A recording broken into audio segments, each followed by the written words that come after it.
lakini ukali na kiwango cha juu kabisa.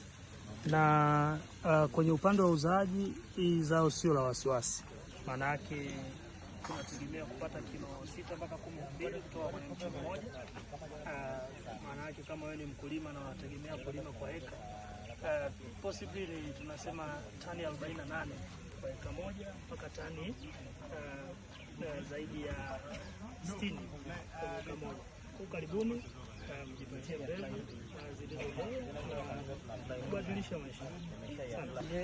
Hii sasa inaitwa Loreza. Hii tunaita mwendo kasi au tunaita pilipili mbuzi aina ya njano, ambayo yenyewe sisi kwa upande wetu tunaita Loreza F1. Hii uzaaji wake ni kama mawenzili, kilo 6 mpaka 12 kwenye mche mmoja, na uzaaji kama unavyoona ni kubwa, lakini pia ni kali. Kwa hiyo watu wengi wanapenda kutumia kwenye kufanya processing, lakini kutumia kwa ajili ya matumizi ya kawaida.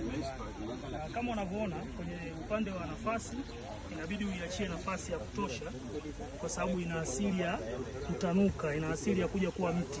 Kwa mara nyingi kutoka mche mmoja mpaka mche mwingine kwenye line moja tunaweka sentimita 60. Kwa wale ambao wanaweka line mbili, lazima tutumie sentimita 75 kutoka mche mmoja mpaka mche mwingine. Hiyo ni kwa ajili ya kutengeneza nafasi ya kutosha na ule mti kutanua, lakini pia kupata mwanga wa kutosha ili iweze kuzaa na kukupa matokeo bora kabisa.